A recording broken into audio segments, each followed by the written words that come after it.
So for this video, I'm going to be doing another box opening. I just picked up an 8-inch Skar ZVX dual 4-ohm to match the Toro Force 4-inch dual 4-ohm that I previously unboxed. So I'm gonna open that sub up, take a look at the sub. I'm gonna put it side by side with the Toro Force 8-inch and see sort of how they compare physically. Sort of do a quick review of that, and then take a look at the amp that I'm going to be using to power them. Also needs to be unboxed, and then that will be the sort of last installment of the sort of subjective review that I'm going to do on these products before I go into the head-to-head comparison of them to see kind of what kind of numbers I can get out of them, and how they perform in a 6th order that I will be putting into my Mazda 3. I'm also probably going to do an install video on the Mazda 3 because I used to have a Mazda Protege, or Mazda P as I referred to it. Unfortunately, circumstances were what they were, and I had to sell that car with the stereo in it. It went to a very lovely new owner who will appreciate the work that I put into it. But that means my current car needs to have electrical and all the sort of aftermarket stereo stuff added to it so that I can put installs in it and test stuff out and do demos, etc. So that'll probably be another video. But anyway, like I say, this one we're going to focus on the products I'll be using for the head-to-head. And so let's get to it.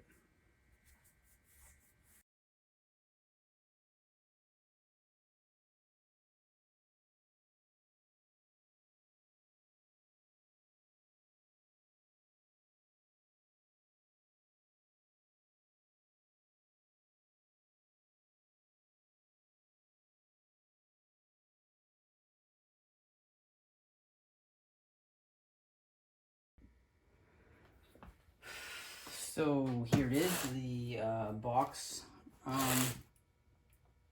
ZVX 8 dual 4-ohm. Let's just take a look what we got here. Open it from the bottom, I guess.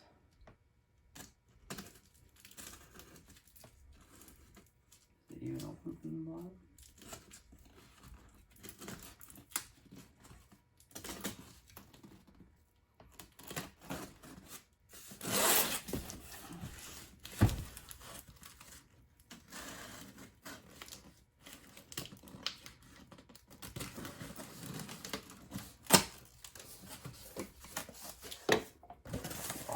In boxes in life.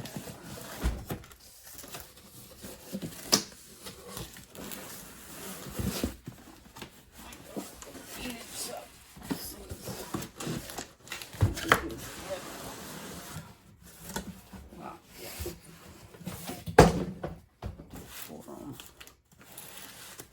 Okay, now this one.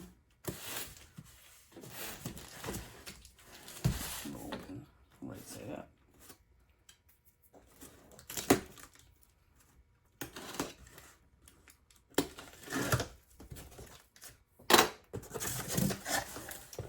Ooh, Skar sticker. See what this says. ZVX 8. It is 900 watts RMS. 2.5-inch voice coil. 160 ounce motor weight. BAS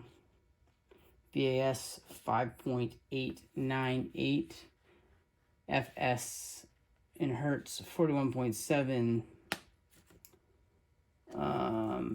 etc. Not really too interested in the rest of that. Anyway, there's that. At least not at this point. Okay, well, the boxing is awesome.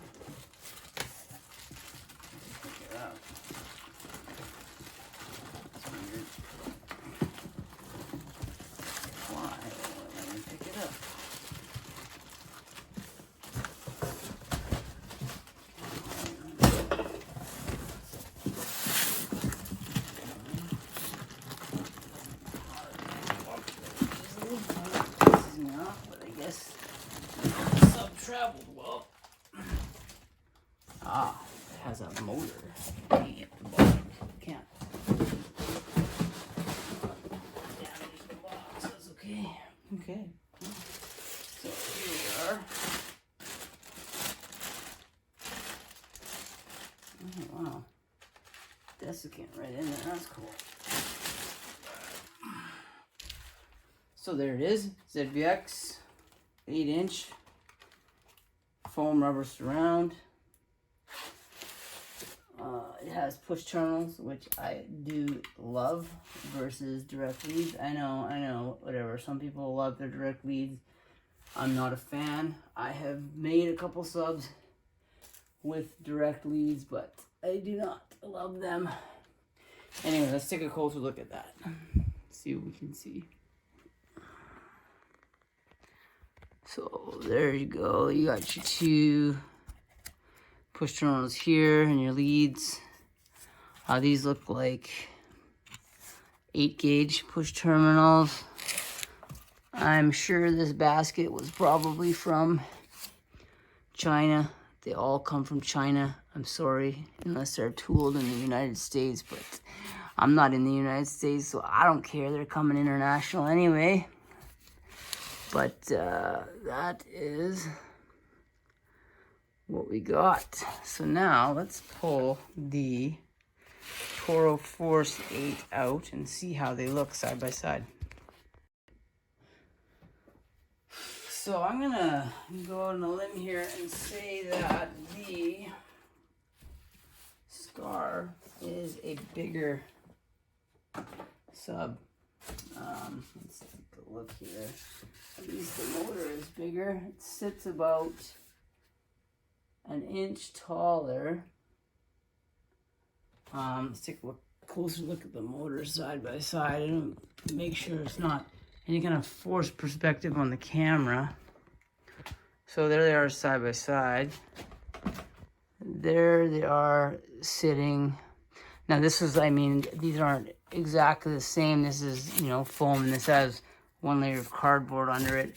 But that being said, there's clearly a larger motor on the Skar audio sub. The boot seems to have slid down a bit or something. Anyway, we'll adjust that. Yeah, so I mean, side by side, I'm gonna probably lean towards the Skar as far as outward appearance and which one I would expect to perform better. They both have 2.5-inch voice coils. I don't know, you can't see in there with this lighting, but this one looks like it's more of a flat wound. Both copper.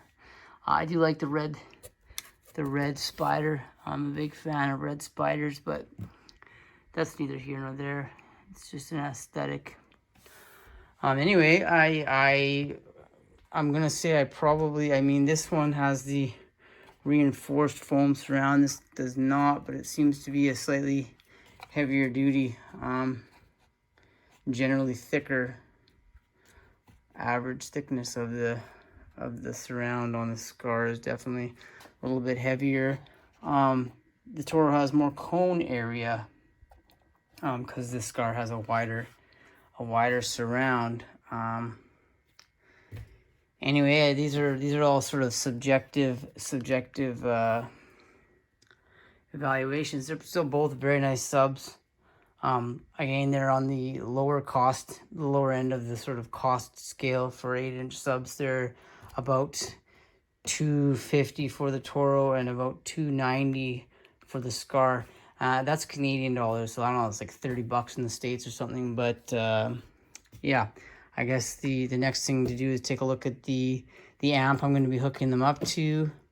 I'm not going to talk too much about the box.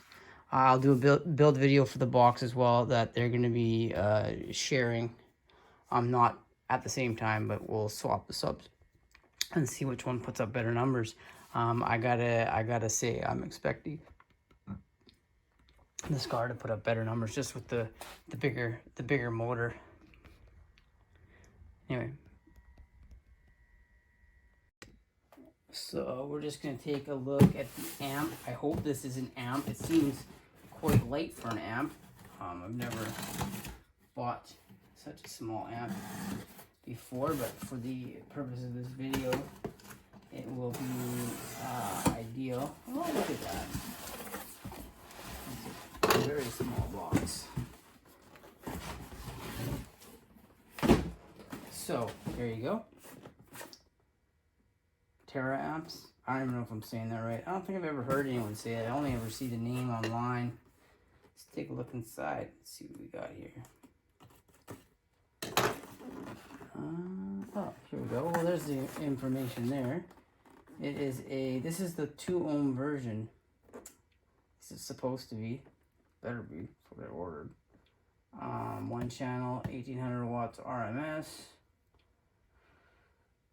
10 hertz to 20 kilohertz. Crossovers. Dimensions, weights. Let's take a look inside and make sure they sent me the right amp. I'm going to be very unhappy if they didn't.